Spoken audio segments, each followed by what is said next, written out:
About a year ago, I started doing something that I never did before, snoring. Apparently it was only during part of the night, but as the year went by it got louder and longer, until now when it apparently goes on all through the night. My wife complains that she's awake 3 to 6 hours a night because it's so loud. My cats don't want to sleep in the same room, and one of them even stood on my chest one night watching to see if I would ever stop. He got so frustrated that when I didn't stop, he slapped me in the face with his paw. When I didn't wake, he stormed out of the room. My wife witnessed this and told me about it the next morning. To prove to me how bad it is, she taped me on my phone one night. Here's the evidence.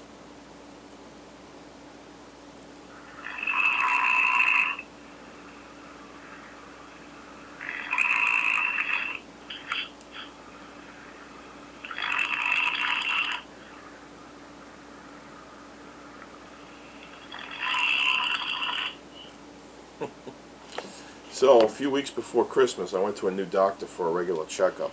And when I told him about the snoring, he told me that a pulmonary specialist would be making his weekly visit to the office that afternoon. I made an appointment, did a breathing test, and he scheduled me for a sleep apnea test at a different facility.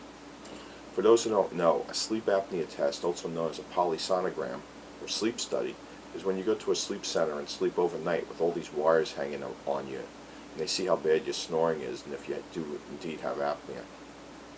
They also videotaped you in the dark, which I didn't know about until after.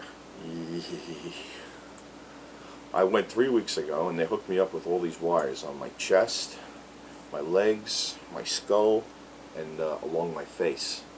Then they put an oxygen sensor on your finger and they told me to go to sleep. It was pretty uncomfortable, but I was very sleepy, so I managed to go to sleep on and off for about 6 hours, although I did wake up about 5 times during the night. I'll tell you about my results in a minute. What is apnea? Apnea is having your breathing stop during your sleep. It can happen a few times or many times and lasts a minimum of 10 seconds. If it happens more than 5 times an hour, you have some kind of apnea. Because when you stop breathing, your heart races to wake up and restore oxygen to your blood. If this happens throughout the night, you feel tired during the day because you are losing sleep. The killer thing is that apnea victims rarely know they suffer from it. They have to be told by other witnesses, usually their sleeping partner. It doesn't matter if you're fat or skinny, you can still have it, although it usually strikes fat people because their fat throats have extra flabby skin and cut off their air supply. If you lose the weight early enough, you should be able to reverse the apnea.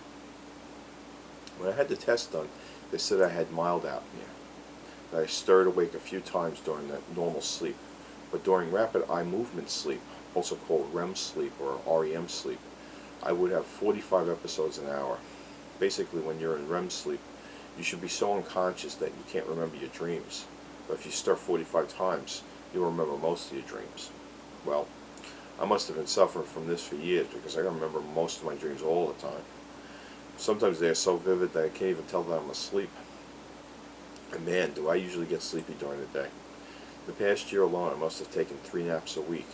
I'm like Grandpa on the porch. What are the cures? Well, for me, they're trying the CPAP machine, which is an air mask that covers your nose and sometimes your mouth as well, and blows moistened air directly into your nostrils so that you can sleep with your mouth closed. I went back this Saturday night for another test, this time with the CPAP mask, and slept for 7 hours without one apnea episode. But it does take some getting used to. It's like wearing a hockey mask to bed, or even more spooky, like a Hannibal Lecter mask, with Velcro straps all around your head.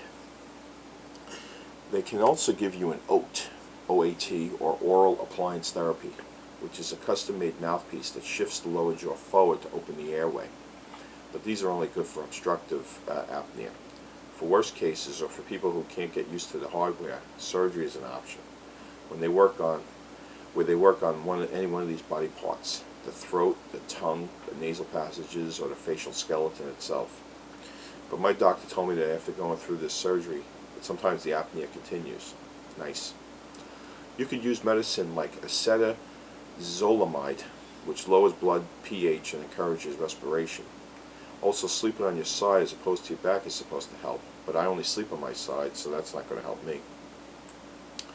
But you should have yourself checked out if you do snore, because if you can stop the snoring, then both you and your partner can get a more restful night of sleep.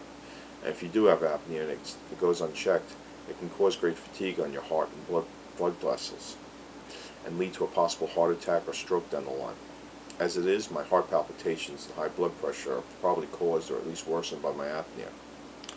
So, as the Cantonese say at this time of year, Gong Hei Fat Choi, which means Happy New Year from the Freditor.